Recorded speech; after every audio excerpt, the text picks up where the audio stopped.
Hi friends, வணக்கம் and welcome to Uthiran TNPSC academy. So இன்றைக்கான video என்ன அப்படின்னா, டிஎன்பிஎஸ்சி பொது தமிழில் யூனிட் 7 தமிழ் தொண்டு தொடர்பான செய்திகள் அப்படின்ற தலைப்பில் நம்ம யாரை பற்றி பார்க்க போகிறோன்னா, தேவநேய பாவாணர் பற்றி டிஎன்பிஎஸ்சியில் கேட்ட ப்ரீவியஸ் இயர் கொஷின் பண்ணி ஒரு அனாலிசிஸ் பண்ணி எடுத்து வச்சுருக்கேன். அதை வந்து நம்ம பார்க்க போகிறோம். ஓகேவா? ஸோ இப்போ ஒரு 20 கொஷின்ஸ் கிட்டே இருக்குது, 20+ கொஷின்ஸ் கிட்டே இருக்குது. அந்த கொஷின்ஸ் வந்து பார்த்திங்க அப்படின்னா எப்படி கேட்டிருக்காங்க, எந்த மாதிரி எதில் முக்கியத்துவம் கொடுத்து கேட்டிருக்காங்க அப்படின்றது உங்களுக்கு வந்து ரொம்பவே வந்து புரிஞ்சிடும். ஓகேவா? ஸோ அதை பேஸ் பண்ணி நீங்கள் படிக்கலாம். ஓகே, ஸோ இப்போது வீடியோக்குள்ளே போயிடலாம். கொஷின் வந்து ஃபர்ஸ்ட் அவரை பற்றி ஒரு சில அவுட்லைன் வந்து நம்ம பார்த்துடலாம். இவர் எங்கே பிறந்தார்னா, சங்கரன் கோவிலில் தான் பிறந்தார். ஞானமுத்து பரிபூரணம் இவருடைய பெற்றோர் பெயர். காலம் அப்படின்னு பார்த்தோன்னா 1902 1981 வரை இருந்திருப்பார். ஓகே, 1902 1981 வரை இவருடைய காலம். இயற்பெயர் வந்து தேவநேசன். ஓகேவா? இவருக்கு வந்து மொழி ஞாயிறு தேவநேய பாவாணர் அப்படின்ற பட்டம் சூட்டியவர் யாருன்னா, பாவலரேறு பெருஞ்சித்திரனார் அவர்கள் தான் கொடுத்துருப்பாங்க. அதுக்கப்புறம் வந்து பண்டிதர், புலவர், வித்துவான் இந்த மாதிரிலாம் வந்து பட்டங்கள் வந்து இவருக்கு இருக்குது. ஓகேவா? இவருடைய சிறப்பு பெயர்கள் அப்படின்னு பார்த்தோன்னா, முக்கியமானது நம்ம ஞாபகம் வச்சுக்கணுன்னா, மொத்தம் 174 சிறப்பு பெயர்கள். இது ரொம்ப ஞாபகம் வச்சுக்கணும் இந்த நம்பர். செந்தமிழ் செல்வர், செந்தமிழ் ஞாயிறு, இலக்கிய பெட்டகம், இலக்கண செம்மல், தமிழ் பெருங்காவலர், தமிழ் மானம் காத்தவர், மொழி ஞாயிறு, கவிவாணன், தனித்தமிழ் ஊற்று, இந்த மாதிரி 174 சிறப்பு பெயர்கள் வந்து பாவாணர் அவர்களுக்கு இருக்குது. ஓகேவா? அடுத்து அகரமுதலி திட்ட இயக்குனராக இருந்திருக்காரு. எந்த வருடம் அப்படின்னா 8/5/1974. ஓகேவா? இவருடைய கூற்று என்ன அப்படின்னு பார்த்தோன்னா, தமிழை வடமொழி வல்லாண்மை நின்று மீட்பதற்காகவே இறைவன் என்னை படைத்தான் அப்படின்றதான் இவருடைய கூற்று. தமிழ் வளர்த்தால் பசியும் பட்டினியும் பறந்து போகும் அப்படின்னு சொல்லியிருப்பார். அதுக்கப்புறம் வந்து வறுமையில் இருக்கிறப்ப கூட கையில் பணம் இருந்துச்சு அப்படின்னா அதுக்கு புக்கு வாங்கி படிக்கிற ஒரு ஆள். அதுக்கப்புறம் வந்து இவருடைய நினைவாக பார்த்தோன்னா, சென்னை அண்ணா சாலையில் பாவாணர் பெயரில் மாவட்ட மைய நூலகம் அப்படின்ற ஒன்று செயல்பட்டு வருது. அடுத்து பாவாணர் படித்து பணியாற்றிய ராஜபாளையத்துக்கு பக்கத்தில் இருக்க முரம்பு அப்படின்ற இடத்துல பாவாணர் கோட்டம், அவருடைய முழு உருவச்சிலை, அவர் பெயரில் ஒரு நூலகம் அமைச்சிருக்காங்க. அதுக்கப்புறம் பார்த்தோன்னா, மறைமலை அடிகளின் தனித்தமிழ் கொள்கையை நாடு முழுக்க பரப்பியவர் யாருன்னா, தேவநேய பாவாணர்.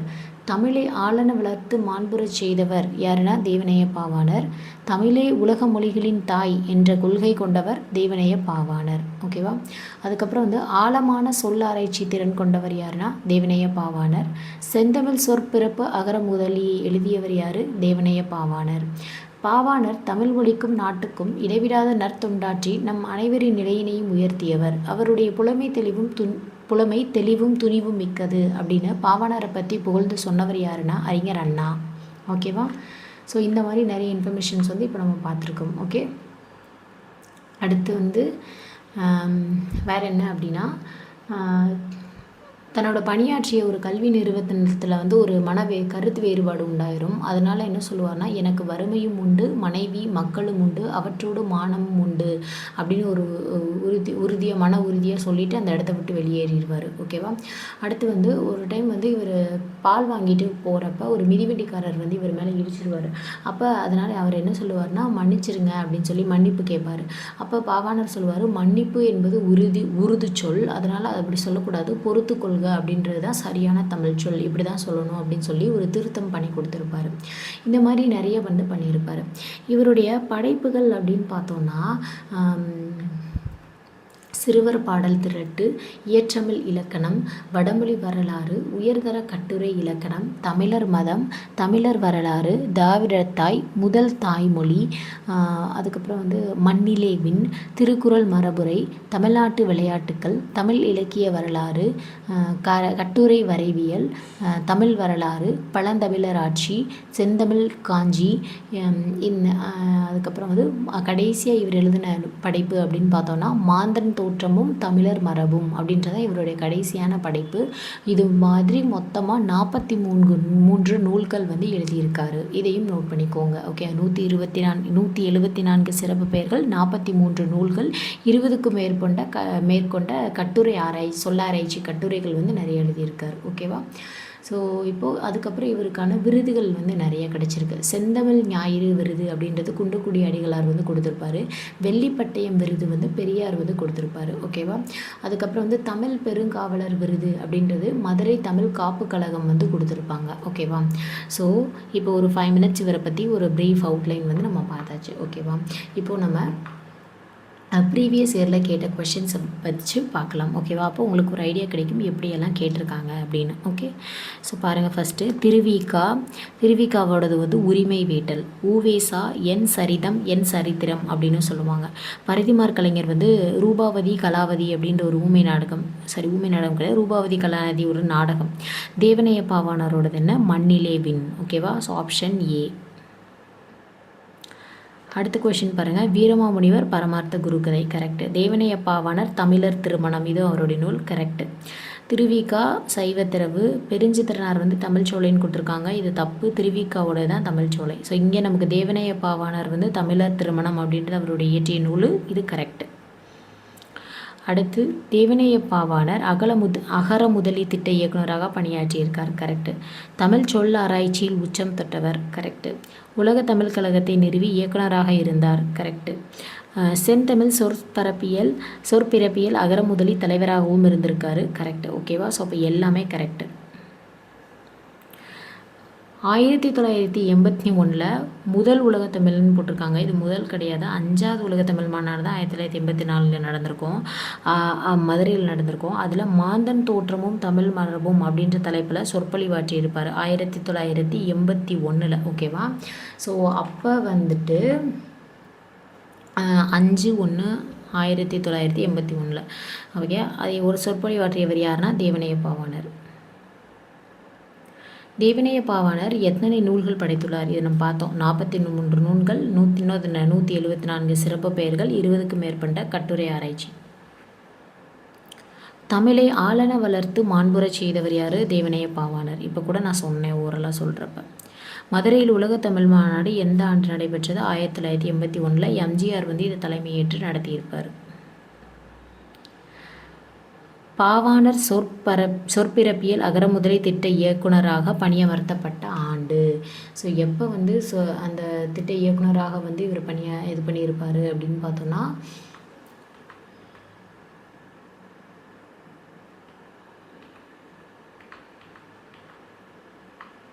8/5/1974. ஓகேவா? ஸோ அது ரொம்ப முக்கியம். ஓகே, அகர முதலி திட்ட இயக்குநராக இது பண்ணியிருப்பார் அப்படின்னா 8/5/1974.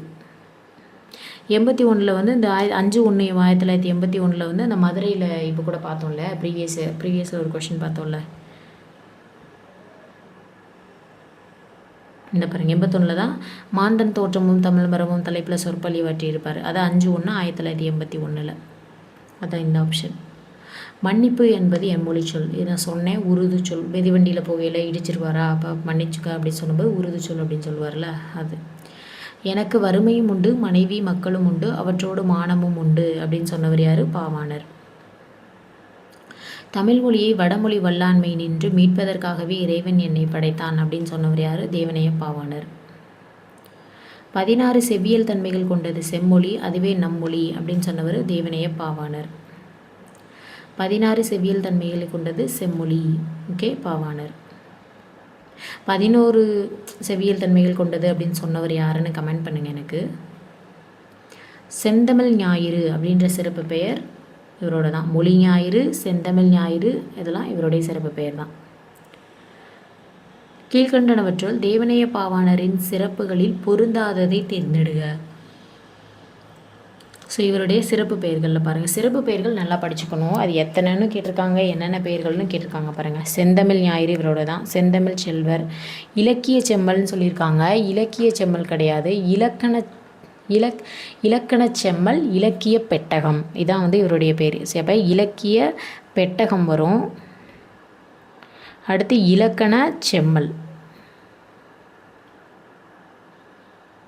ஓகே, இலக்கண செம்மல், இது வந்து இவருடைய பெயர். ஓகே, தமிழ் பெருங்காவலரும் இவருடைய தான், தமிழ் மானம் காத்தவரும் இவருடைய தான். ஸோ அப்போ இதில் வராதது அப்படின்னா இது தப்பாக கொடுத்துருக்காங்க. அடுத்து 16 செவ்வியல் தன்மைகளை கொண்டது செம்மொழி என கூறியது தேவனைய பாவாணர். மொழி ஞாயிறு என்று அழைக்கப்படுபவர் தேவனைய பாவாணர். கரெக்டு. பல்வேறு இலக்கண கட்டுரைகளும் மொழி ஆராய்ச்சி கட்டுரைகளும் எழுதியவர். ஆமாம், கரெக்டு தான். அப்போ ரெண்டுமே கரெக்டு. தேவனைய பாவாணர் மொழி ஞாயிறு என்று அழைக்கப்படுகிறார். கரெக்டு தான். இது கொஷினில் இருக்குது, அதனால் இலக்கண ரிலேட்டடாக இருக்கனால இங்கே எடுத்திருக்கு. தேவனைய பாவாணர் எவ்வாறு அழைக்கப்படுகிறார்?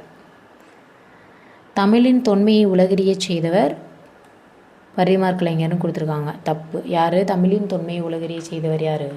கால்டுவெல். நம்ம வந்து புக்கில் படிச்சிருப்போம், ஸ்கூல் புக்கில் வந்து கொடுத்துருப்பாங்க ஒரு கண்டென்ட்டு. அப்போ இதுக்கு வந்து கால்டுவெல் அப்படின்னு தான் வரும். அப்போ ஃபஸ்ட்டு ஒன் வந்து தப்பு.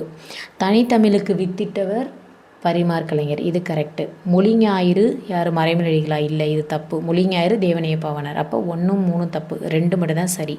இப்போ கூற்று 1 தவறு, கூற்று 1 சரி, இது தவிர. அப்போ ஆப்ஷன் பி. தேவனைய பாவாணர் மொழி ஞாயிறு என்று அழைக்கப்படுகிறார். கரெக்டு. செந்தமிழ் சொற்பிறப்பியல் அகரமுதலி திட்ட இயக்குனராகவும் பணியாற்றியிருக்கார். கரெக்டு. பள்ளி பறவைகள் என்னும் நூல் வந்து பாவலரேறு பெருஞ்சித்திரனாரோடது, இவரோடது கிடையாது. அப்போ இது தப்பு. அப்போ 1 2 சரி. மொழி ஞாயிறு என்று அழைக்கப்படுபவர் தேவனைய பாவாணர். உலக தமிழ் கழகத்தை நிறுவி தலைவராக இருந்தவர். அப்போ இது வந்து ரீசெண்டாக பாருங்கள், இங்கே பாருங்கள், 2025 குரூப் 4 போன வருஷம் கேட்டிருக்காங்க. அப்போ பெருஞ்சித்திரனார் பற்றியும் கண்டிப்பாக ஒரு கொஷின் இருக்கும், பாவாணர் பற்றியும் கண்டிப்பாக ஒரு கொஷின் இருக்கும். ஏன்னா ரொம்பவே முக்கியத்துவம் வாய்ந்தவங்க. அவங்க என்ன கொஷின் கேட்டிருக்காங்க பாருங்கள். உலக தமிழ் கழகத்தை நிறுவி தலைவராக இருந்தவர். இந்த லைன் அப்படியே நமக்கு ஸ்கூல் புக்கில் 10th புக்கில் வந்து கொடுத்துருப்பாங்க. ஓகேவா? அந்த பின்னாடி அவரோட பாக்ஸ் கண்டென்ட்டில் நூல்வெளியில் அவரை பற்றி இருக்கும்ல, அதில் கொடுத்துருப்பாங்க. உலக தமிழ் கழகத்தை நிறுவி தலைவராக இருந்தவர் யார் அப்படின்னா தேவனைய பாவாணர். ஓகே, ரொம்ப இம்பார்ட்டண்ட், பார்த்துக்கோங்க. ஓகே, ஸோ அவ்வளோதான். இப்போ நம்ம ஒரு 21 கொஷின்ஸ் வந்து பார்த்துருக்கோம். இவரை பற்றி இதுக்கு முன்னாடி கேட்டது எதில் அதிகமாக இம்பார்ட்டன்ஸ் கொடுத்து படிக்கணும்னு பாருங்கள். அவருடைய சிறப்பு பெயர்கள் தான் நிறைய கேட்டிருக்காங்க, அதனால் அதை நல்லா பார்த்துக்கோங்க. ரெண்டாவது அந்த மாநாடு பற்றி ஒரு 2 கொஷின்ஸ் இருக்குல்ல, அந்த நிகழ்வுகள் வந்து கொஞ்சம் பார்த்துக்கோங்க. அவருடைய கூற்று ஒரு 4-5 கூற்றுகள் இருக்குது, அதை வந்து பார்த்துக்கோங்க. ஓகேவா? ஸோ இதில் தான் வந்து ரொம்ப முக்கியமாக வந்து கேட்டிருக்காங்க. தென் இவரை பற்றின ப்ரீஃப் வீடியோ வேணும், ஸ்கூல் புக்கில் எந்த இடத்துலலாம் இருக்குது அப்படின்னா நான் அதை ஒரு தனி வீடியோவாக போட்டிருக்கேன். அந்த வீடியோ பார்த்துட்டு இந்த ப்ரீவியஸ் கொஷின் போட்டு பார்த்தீங்கன்னா உங்களுக்கு ரொம்ப யூஸ்ஃபுல்லாக இருக்கும். அந்த வீடியோவை நான் இந்த இதோட டிஸ்கிரிப்ஷனில் வைக்கிறேன், அதையும் வந்து பாருங்கள். ஓகேவா? ஸோ இந்த வீடியோ அவ்வளோதான். இதே மாதிரி அடுத்த ஒரு வீடியோவில் பார்க்கலாம். சேனலை மறக்காமல் சப்ஸ்கிரைப் பண்ணி சப்போர்ட் பண்ணுங்கள். அண்ட் உங்கள் ஃப்ரெண்ட்ஸ்க்கு ஷேர் பண்ணி அவங்களே படிக்க சொல்லுங்கள், அவங்களுக்கும் ரொம்ப யூஸ்ஃபுல்லாக இருக்கும். Okay, thank you.